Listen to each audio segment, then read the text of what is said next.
So we started the committee, and funny, I can't remember exactly when we started it, but it's been about 2 years, I think a little over 2 years. We started it at Hagerty High School, I guess, with the intention of boosting the morale of teachers and students. We wanted to reduce the stigma of mental illness, and we wanted to raise awareness for mental health kind of issues and needs on campus. And when we got our principal, he came from Lake Mary High School. And when he was over there, they did have a suicide actually on campus, which I guess is everybody's ultimate worst nightmare, that it happens in a public place in school.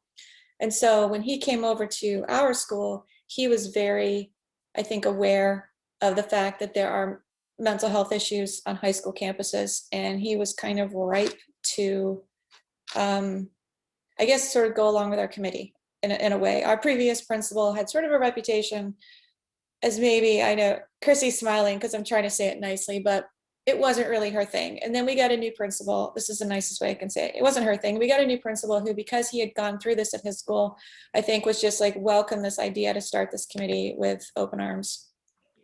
So we started it, and we made sure that we started it with the right people. And I do think, I will pat ourselves on the back, I think that was a good move on our part.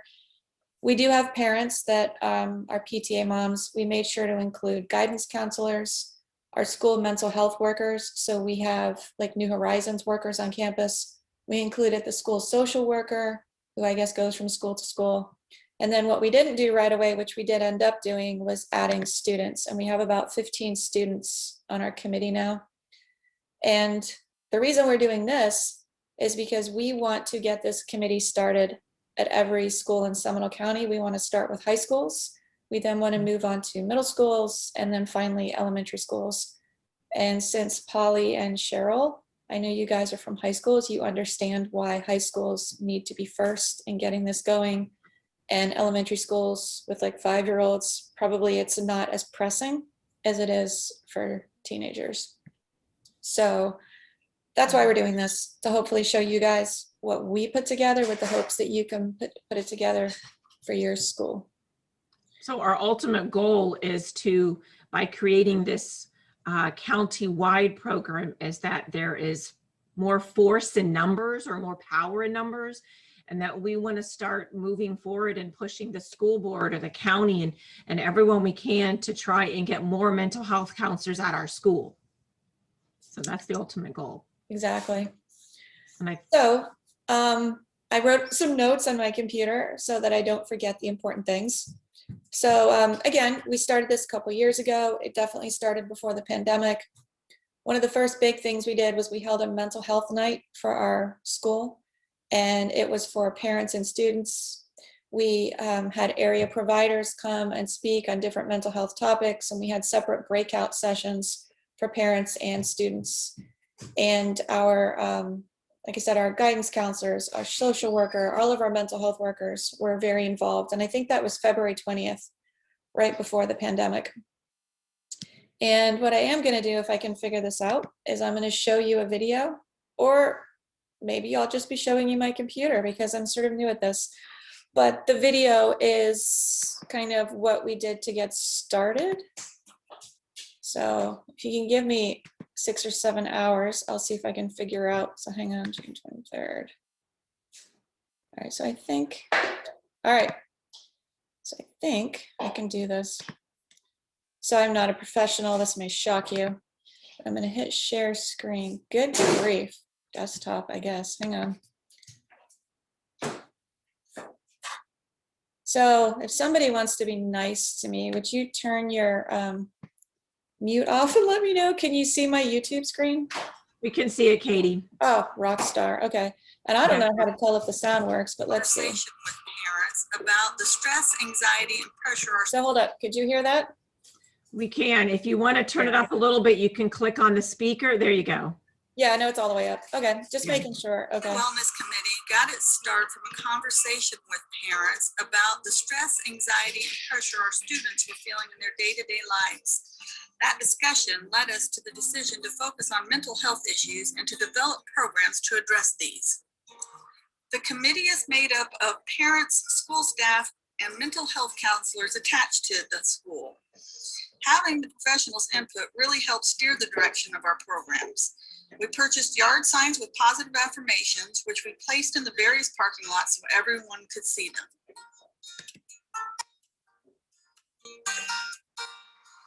During semester exam week, we placed Post-it notes with encouraging messages on all the lockers.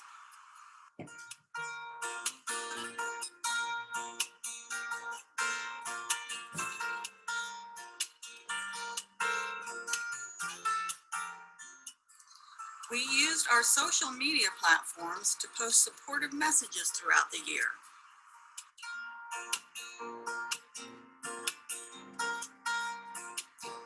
All of this culminated in our Hagerty Family Mental Health Night. We invited mental health professionals to present workshops for parents and students on various mental health topics, such as communicating with your teen and tips for dealing with stress.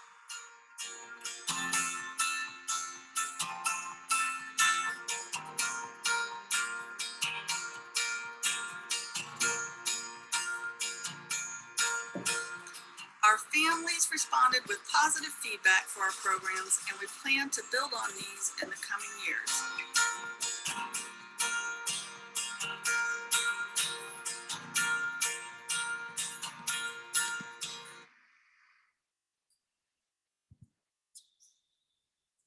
All right, so now the fun thing is I got to figure out how the heck to get out of this window. Oh, good times. All right, there we go. Stop screen sharing. Okay, is everybody able to watch that video? You got it. All right, cool. Well, you know, I swear with this pandemic, we've had this last year, I felt like it was like the year before for some reason, because it seemed like so long ago, didn't it? I know, I was shocked. Actually, when I looked up, I'm like, when did we start? And I was like, okay, there's two years. That's insane. I have no idea. Okay, so that's kind of how we got started. And you see that we, you know, with one of our goals being to boost the morale of teachers and students, I mean, that's why we did the signs. And we've actually had 3 different groups of signs, and we have another video to show you that later. But positive messages, motivational messages, and then we decided to do funny messages because high schoolers generally appreciate that kind of humor. Right. We were lucky that we got a COVID relief grant, and that was a sizable amount of money that we got that we were able to do a lot more things with. So in addition to the signs that I talked about, we made vinyl signs for the walls in the buildings and bathrooms with positive messages. We handed out candy during exam week. Let's see, we stocked the teacher break room. You already saw the Post-it notes on the lockers. And then another thing we did was we made hygiene bags. And the hygiene bags, I thought we did a pretty amazing job. The idea was that there are food pantries for kids who have some financial difficulty, but a lot of times kids need more than what they can get in a food pantry. So we're talking about soaps and conditioners and shampoos and deodorant and toothbrush and toothpaste and that kind of stuff. So we decided that it would be good if we had these bags available to give out, especially because we know we had a lot of kids at our school whose families were out of work during the pandemic. And we all got together, we all went to different places to ask for donations. Like I went to a really large hotel in Orlando, and they gave us a bunch of their little travel sized like shampoos and stuff like that. We got the bags donated, and we actually got enough bags filled with hygiene supplies that we could stock the, not the food pantries, but like rooms where they were available in 4 schools. We did Oviedo, Hagerty, Jackson Heights, and Lawton Childs. So, I mean, that was kind of cool. And the idea is just anything to help people that are struggling. And obviously we had people that were financially struggling due to the pandemic. You saw that we do Wellness Wednesdays, which is every Wednesday in social media. We try to do positive messages, and we try to hit up like Instagram, Twitter, Facebook is mostly getting the parents, obviously. Right. And then another thing we did was involved a program at our school called WRAP, W-R-A-P. It's the Wellness Recovery Action Plan. And that lets students create like a personalized wellness toolbox to deal with adversity. And it's a class that happens every week for, I don't know if I remember how many weeks it is. Is it like 8 weeks, Chrissy? It's either 8 weeks for, I think, a couple of hours, or 16 weeks for an hour. And I Oh, believe that's ours right. was 8 weeks. Yeah. But it's a grant, we had to fund it. It wasn't something that was free that was provided to us. So we paid the lady who does it for her service to do it. Exactly. Yep. Also, real quick, I want to say when we did the Post-it notes, we did some of the larger, like 8.5 by 11 size Post-it ones as well, that we posted around the school for the teachers to also be seeing, like on doors and stuff as well. And that was really awesome. And the great thing that we've had with the kids involved is that they're giving their input on some of the signs that we have created, and some of the sayings that went around the school. And then they also helped us with stuff. So they were able to get community service hours as well. Yeah, I mean, I think Chrissy's right in that if you guys do this at your school, and I do know that we talked to county PTA and they're 100% on board with trying to get these started at other schools. We learned, I wouldn't say the hard way, but we learned later than we should have done that students need to be involved from the very beginning. Yes. Because we're making decisions on what should be on their campus. And like one of the things we did that was really popular, we called them meme signs, but they weren't really memes. It's just like funny, I guess they were kind of things that you would see in memes, little, I don't know, funny signs. And so as parents, we're looking at them and we're trying to find ones that are A, school appropriate, and B, ones that teenagers aren't going to overly roll their eyes at. I mean, I know you're still going to get some of that, but they can't be really lame. And so we picked a bunch. So we all voted and we picked a bunch. And then we said, we should probably ask teenagers what they think. So then we threw it out there to a bunch of teenagers. We've all got kids and friends' kids. And it turns out the teenagers voted for pretty different ones than what we thought was funny. And that was one of the moments where we said, oh my God, we're doing all this to raise, awareness and mental health and boost, the mental health of kids on campus, and we're not even involving them. And so that's when we opened it up to students. And it wasn't as difficult as I think we thought. Like, I think we thought maybe we would get like 2 kids and they would be our kids, when in fact, my kids aren't even on the committee. Yeah, And Chrissy's aren't either. And we ended up with like 12 to 15 kids. I think it helped them that we did the meetings virtually.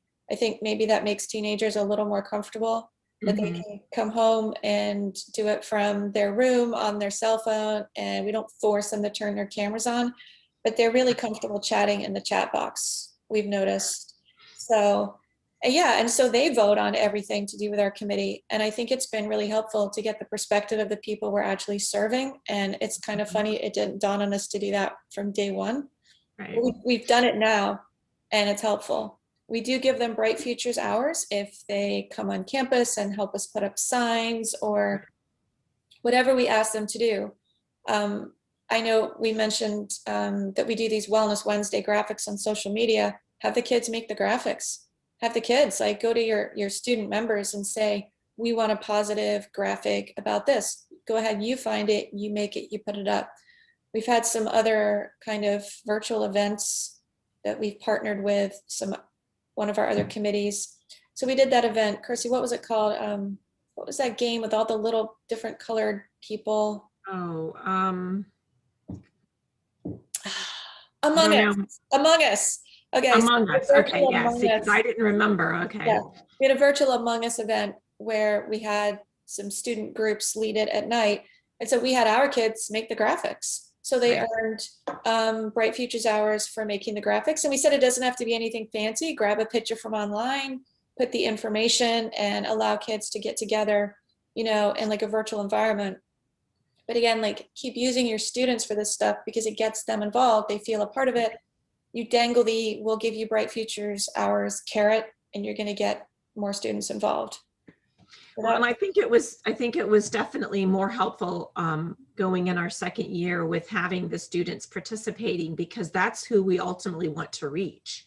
And they know better than we do what's going to make it or break it on campus as far as reaching out to them and trying to help. You know, they're the ones that are going to be able to give us the input because they're the students, So I definitely think that was a big bonus this year. And then another thing that we did was start a group me. I was trying to think what it's called. Start a group me way to text with the students. because they don't want to read emails, obviously, and they don't want to get texts either. So like, what is the least lame way to contact 15 students every time you have a question? And so we did ask, and GroupMe was something that they were all willing to do. So I think that's important, is when you get your group together, is just find out how they want to communicate with you. Right. However it is, you've got to kind of go with it. You've got to download whatever software your students are most likely to use. Right. And we did, and GroupMe works. So we can throw a couple of pictures up there and say, hey, like the picture. You know, if you click like, you get a little heart button on it. It's like, hey, like the picture that you think we should use for this or whatever. And it might sound silly, but it definitely gets the students involved. Like, they're getting input. And if you keep asking them for input, they're going to give it to you. I mean, who hasn't heard of a teenager who likes to be heard? So Right. that is something. Something I'm finding quite amusing is I have a page of notes. And since I'm recording, every time I go over to the page of notes, you guys will be seeing, I guess, whoever watches the recording, my little page of notes, which is kind of funny. Oh, I wanted to show the other video. The grant video. Yep, the grant video. So I know I already showed one video, but this one is, I think, kind of important because it does go over what we did with our COVID relief fund that we've got. And I think you guys will get some really good ideas on this one for what you can do for your school. So I am going to try this share screen business again. Apparently I was quite the rock star a moment ago. So let's see what happens here. I'm not. It said mute my audio. Oh my gosh. I have a child who thinks he may have broken his foot. So sorry, we were having a Oh, conversation. goodness. So was it like here? Yeah. Yes. All right. To educate and provide resources to our families and to help improve the mental wellness of our school community. We are so proud of our success within our school and community over the grant period and are excited to share our success story with you. The first issue we tackled since the midterm report was the distribution of over 150 hygiene bags to help financially disadvantaged students who have limited access to personal care items. We were so successful with our bags that we were able to fulfill what we needed at Hagerty High School and then provide hygiene bags to our rival high school and both middle schools in our Oviedo community. These bags contained everything from soap and oral health products to first aid kits, sanitizer, and feminine hygiene products. We were able to fill these bags by collaborating with a local city official, local hospitals, orthodontists, dentists, an Orlando hotel, and a church in Oviedo, which made this a true community effort. Our PTSA will be recognised for the hygiene bags in an article in the January edition of Oviedo Winter Springs magazine. The next task on our list was to improve the morale and mental health of our students on a daily basis. In addition to our existing motivational signs, we added a new colourful series of signs around the exterior of our campus.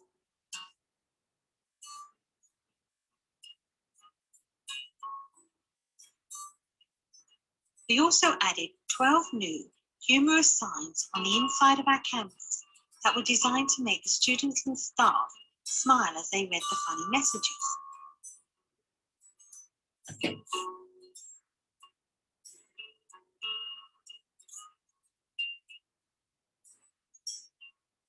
We didn't stop at just these signs though. We also ordered 75 custom vinyl signs with uplifting positive messages that were hung in every hallway and rest area on campus. To hang these signs, we were able to work with our brand new student committee members. As we worked on these grant accomplishments, we realised that we needed constant input from the students at Hagerty, since they are the ones dealing with the school stress in a pandemic. We have now expanded our wellness committee to include around 15 students who provide much needed valuable input to our committee. The next task we undertook was our mental health programming. We held a virtual introduction seminar for the Wellness Recovery Action Plan that will be starting in 2021 and explain to students and their families how it will help students maintain personal wellness through education self-advocacy, and support. RAP is a self-designed prevention and wellness process that anyone can use to get well, stay well, and make their life the way they want it to be. With the use of the grant, we are able to sponsor a 16-week program for any Hagerty High School student that would like to participate. The final item on the list was to boost the morale of the teachers and students before exam week. Due to the stress of teaching virtually and face-to-face students at the same time, we were very aware that our teachers were overworked and mentally drained this semester. We knew our teachers could use a pick-me-up to help them get through the final weeks of the 2020 school year. 2 weeks before semester 1 exams, we stocked the teachers' workrooms in every building with snacks and drinks to let them know how much they are appreciated. We also provided every student on campus with a sweet treat and an uplifting message as they completed their final semester exams of the 2020 school year. Since receiving this grant money in August, we have been able to truly lift up our campus in a year when so many people were focused on the negative. By having these funds, partnering with our community, and joining with students, we were able to empower our students to raise awareness about mental health, provide resources to our families to help them learn more and discover where help can be found, and to help improve the mental wellness and climate of our school community. We are truly thankful for this grant and know it will continue to uplift our school community in the weeks and months to come.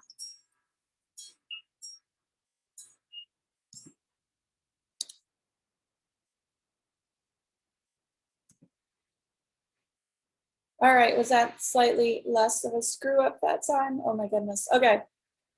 So that's our second video, which, you know, shows some of the stuff I was talking about.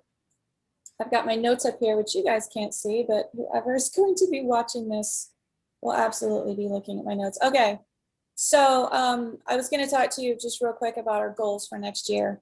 So one of the things we're going to be working on in the next school year is getting a mental health page for our website. We want to list resources for parents. Hold on, let me get rid of this. Sorry. There we go. Resources for parents on what to do if your child is struggling. We found that there is a huge issue in Oviedo, and my guess is it's at your schools too, where you start to worry about your kid. You don't know exactly what's going on, but you're worried that there's something going on. You don't know if they're anxious or depressed or what the deal is. What do? Parents don't know what to do. Do you call your pediatrician? Do you contact your school guidance counselor? Do you go on Google and search for mental health providers?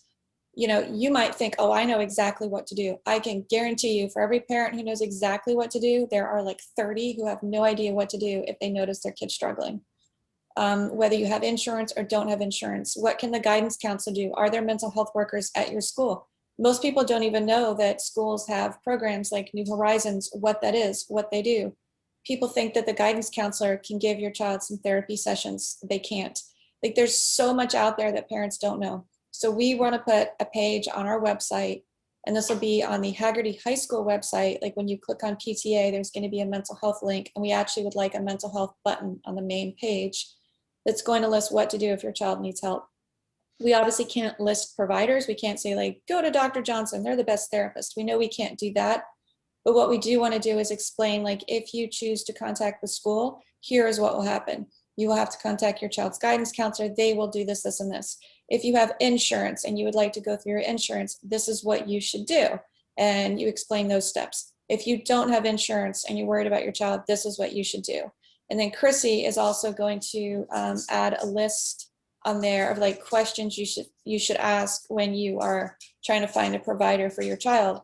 Because how do you know, right? You have a 14-year-old who seems like there's something going on, and you get a name. Like, how do you know what this person is going to do for your child? So Chrissy, I'm sure can probably talk about this in a second, she's got the list. So we're going to put that on our thing too. All right, glancing at my notes. Oh, two more things. One is we are going to try to have a speaker every quarter next year. Is that a lofty goal? Yeah, hopefully we can do it.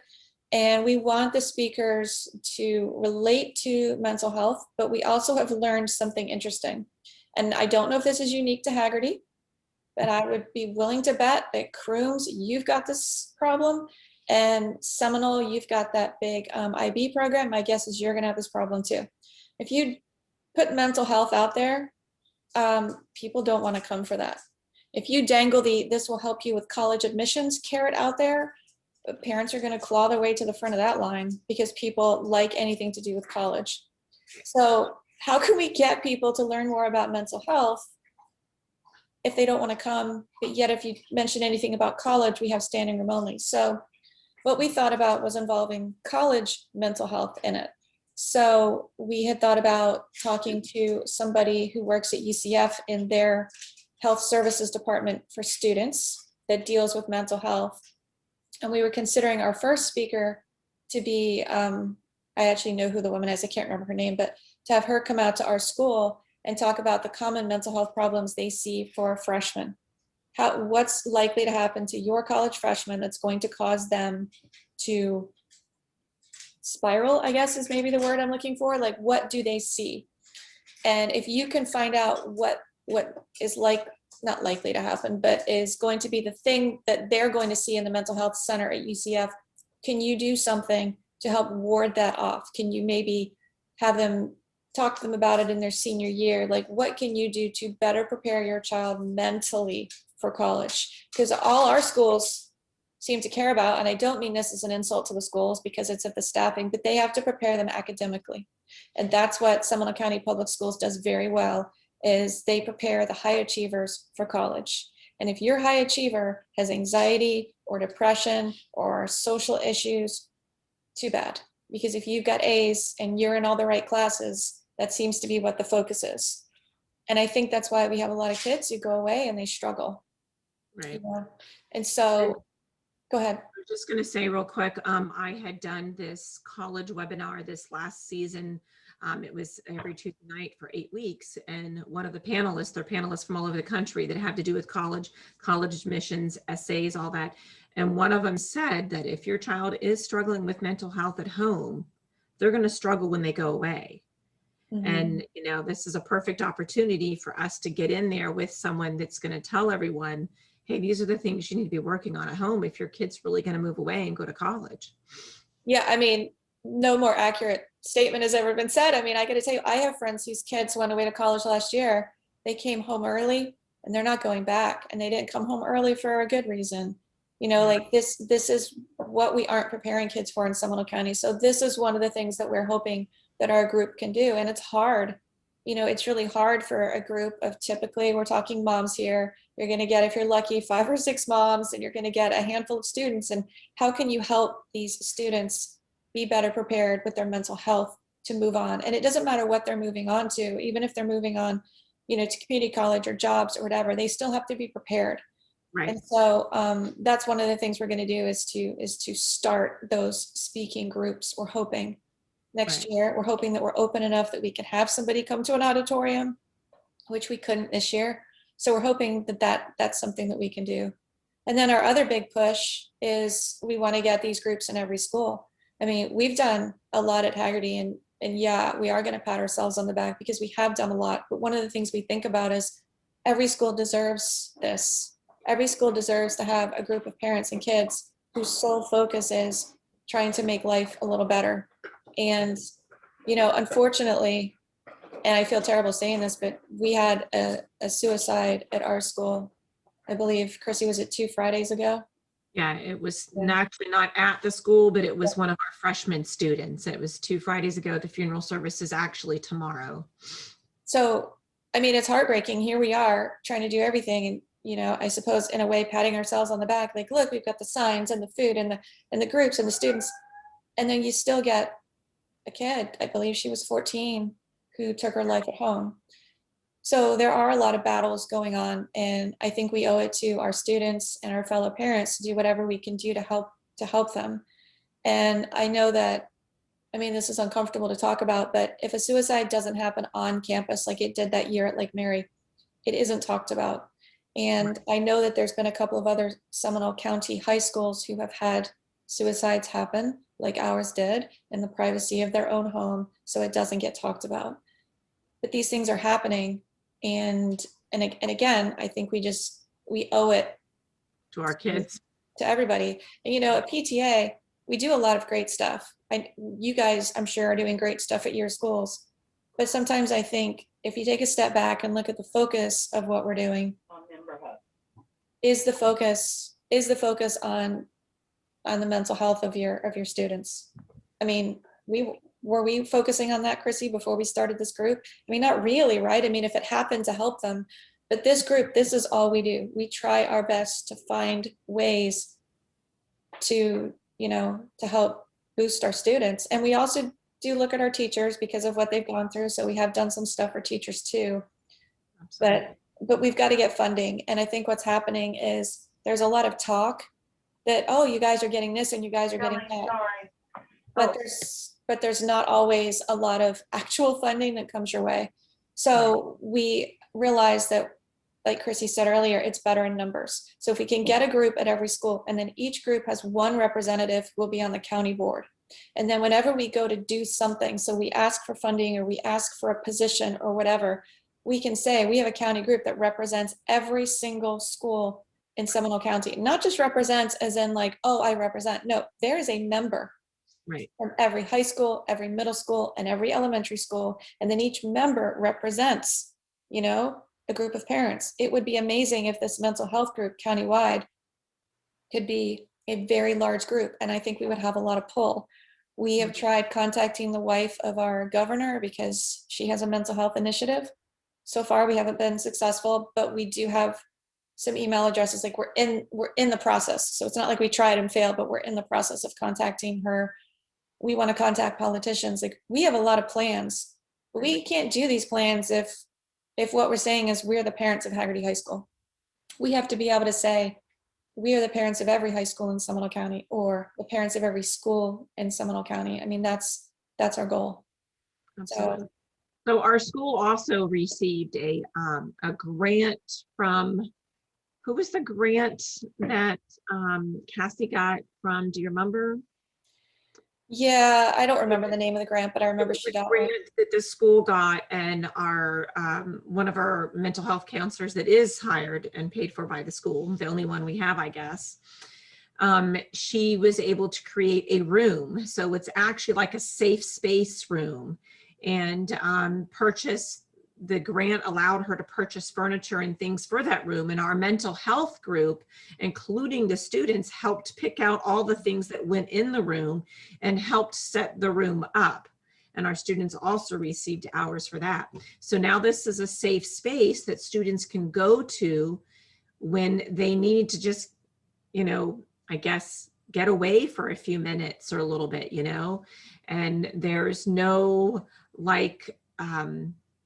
there's no requirements put on them. There's no conditions put on them. And it was really cool to see it come together because, she is like, hey, I got this grant. I would love for you guys to help with it, and the students really enjoyed helping, pick out and set things up. Yeah, and I think what Chrissy said is important because if we hadn't involved school employees in our group, we would never have connected. So Cassie, I don't remember what Cassie's official position is. What is her official position? Oh, she is a licensed mental health counselor, and she is paid for by the school, but I think she, like that graphic you have, I think she's the one. Yeah, I mean, that's the important thing for you guys to realize. We made a graphic, and had I been a little better prepared, I probably would have put the graphic on the screen for you to see, but it's not on this computer. But it's how many mental health workers does your school have where their sole job, they don't have another job, their sole job and sole funding is from Seminole County Public Schools, and their sole job is the mental health of your students. And we have 2,400 students at Hagerty. We have one employee for that one. That's it. We have others that are shared, like, oh, we have guidance counselors. Well, that's not their job, is to make sure that your kids are mentally okay. Their job is to get your kids scheduled and moving academically through their classes. We have a social worker, but okay, she's shared too. We only get her a little bit of the time. We have a school psychologist. Well, they don't really deal with mental health issues. It's mostly testing and things like that. But again, they're shared. We found out we have one employee for our entire school. And we made a graphic to show we have one employee surrounded by 2,400 students. And we said, like, do you guys think this is enough? And I think it's kind of a jarring graphic when you see that, you know, the money and the focus is not probably where it needs to be right now. So, I So do mean, you ladies have any questions? oh yeah, I guess it's probably about time to wrap up. If you're still awake, do you have any questions for us? This is Polly. First, I want to say that your presentation to the COVID grant, much better than my presentation to the COVID grant at the end. You guys did a lot more with your funds than Seminole High School was able to do. So I'm really impressed. And I was involved on the side with some of the discussions when all of the money and emphasis came down for a short period after the Marjorie Stoneman Douglas shooting.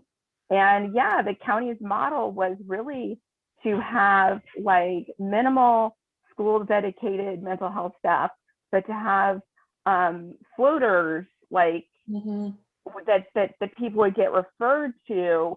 And I'm sure that the quantity is insufficient to sustain our children. You know, and yeah, I think that one of the best things that you guys might do is just, if you can, to take your webpage that you get designed, and then if we can get that shared out, you know, to Seminole and everything, where we can just cross off Hagerty and write in Seminole, because I think a lot of that information will be the same. And because that, I know that I was in a position where I could just get in touch with Michelle Walsh at the district and say, my Girl Scout needs help and her mom is at the end of her rope, and they were able to help her. But I knew people and I knew who to ask. So we need to get that information out to parents, because I deal with a student with mental illness in school, and it's really frustrating. I've noticed this in Seminole County as a proactive parent. You know, if you go to them before your student tries to, you know, to make it really obvious, like shoot up the school, it's really hard to get help. Yes. You know, if you go to them and you say, my daughter, like I knew that my daughter was going to miss as much as the first 3 weeks of her sophomore year because she had a contagious skin disease. And I'm telling them this in the middle of summer, and she was an IB, and I couldn't get anybody to help me to like get set up for her to get homework for the first couple of weeks and stuff. So, you know, I think really to be pushing so that, you know, proactive parents can get the information they need to forestall, you know, because the kid's mental health goes down, they like flunk out a semester by the time you can get it turned around. So I like that you guys have brought on students. That's so valuable for the program. Do you have any what do you would call it? Do you have any database results yet that you've seen? No, I think it's difficult to provide data because anything related to a referral would be confidential. Like we can't find out, you know, how many kids were referred, or, you know, because we have explained to students, like I think we had on our school, we have Woof TV and everyone's got their little TV thing. I think, Chrissy, does this sound familiar to you that we did have something on there about New Horizons, like a graphic that said there's a New Horizons counselor at your school and this is what they do? I do believe we did. And Yeah. we did post something else about mental health on our TV as well. Yeah, but here's the thing. We can't find out if students are using the services. I do know for a fact there's a backlog. I do know that it's next to impossible, even if you know the route to go through the school, because they have so many kids. And one of the problems is they have so many kids with like real issues that your kid who might be starting to spiral a little and a little anxious and a little depressed and a little of everything, and you want to catch it before they go. Right. It's almost like they're not severe enough because we have 50 kids with big issues, and your kid with a little issue, let's wait till it gets so big before we can fit them in. And that's not their fault. That's a funding issue. That's an employee issue. But Yeah, as far as data goes, I mean, I'm with you. I think that to be able to show numbers always helps your cause, but I don't know how you help. I'm sorry, how you show, but You like can't because of- boosting. because of, Yeah. I mean, the Health Insurance Private Portability Act, if you're not going to get that kind of information really because of the privacy. Yeah, it's Yeah. it's a weird area that we're in. So we're either like trying to boost them emotionally, and I don't know how you make that into any kind of data, or else we actually are helping people get referrals, in which case it's confidential. So we are stuck in a place that makes numbers difficult. And I think the important thing is that, that we're trying to take away is that we know we're doing the best we can to get the word out and to try and help the parents find what they need to help their kids, and then to boost the morale of the kids. You never know. I mean, we're hoping that, that one day the kid goes through the line or walks in the school, maybe they're feeling down and they read a sign after sign after sign, and they're just like, wow, you know what? That's right. I'm just not going to let it get to me, So. Oh, I do want to tell you guys one thing. I'm doing a presentation at convention about learned optimism, Mhm. which is part of resilience. And there has been some work done on that for parents and children. They think that that's really an area that is affecting our teens nowadays, is that they just get really frustrated over small things and can't cope.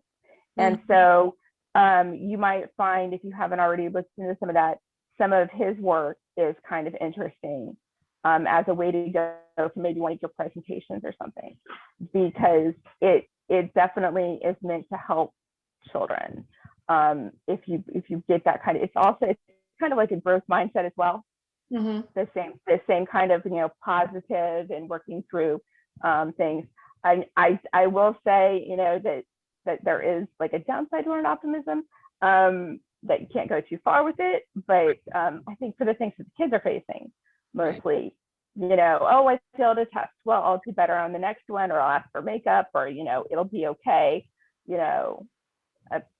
Apparently the Army tried to use it on people in combat, and that is not the best way for them to deal with PTSD. So Can you send us that info? You could always, I'm sure you have Mary Barker's info because she's in our group too. oh yeah, I'll send that over to Mary. And like I said, if you guys need to be at convention this year, in person or virtually, and I'll be presenting there, but I can get you the slideshow afterwards too. Awesome, thank you. The governor's wife, I can't remember her name, I should know it.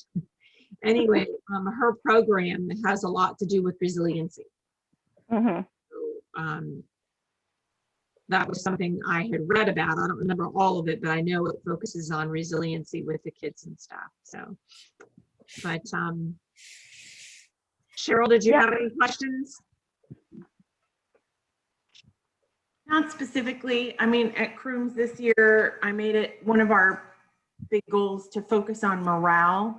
So we did a lot of the things that you guys were talking about. We did the positive messages for students on campus, but I love the vinyls in the hall. Haven't done that. We got a relationship with our local Publix, and so we alternated months doing student treats and teacher treats and trying just to bring in positivity. I put positive signs in the teacher workroom like you did, several of those type of things. I would love to take it a step further though, which is why I'm here.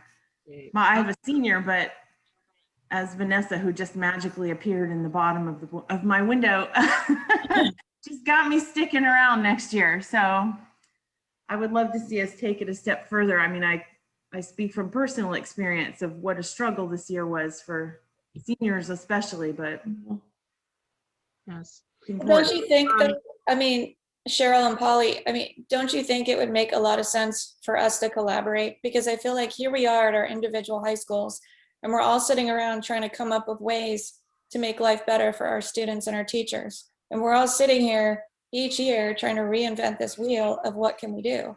That's why I feel like it would be better if we all got together Virtually, of course. Nobody wants to leave their house. I'm down with doing it, but Oh, I let's, love Zoom. yeah, let's get together virtually and come up with ideas for our school. Let's share resources. Let's, do you know what I mean? I would like to do that because I think that we could really share a lot of the work, because maybe, especially if we do Zoom platforms for some of the training, then those could be multiple schools in one event, and like one school could host one quarter, another school could organize and host it the next quarter, so definitely I think definitely follow up with us, because we can, and stuff like the yard signs, we can like trade signs around to, they don't say the school name, okay, well, let's all switch our signs so that everybody gets to see something different, Yeah. I think some of that kind of stuff could be really fun, Yes. that we could maximize our funds and our time and our effort and a bunch We're of going that to be stuff. breaking out soon, but we are planning to reach out to the high schools at the beginning of the school year next year to try and start, getting together and making something happen. So thank you, ladies, Well, for coming. I think Great. Thank you I so think much. getting together as a county is definitely a positive. There's strength in numbers. We can do Yeah, it. absolutely. Absolutely. All right. Thanks. Thank you.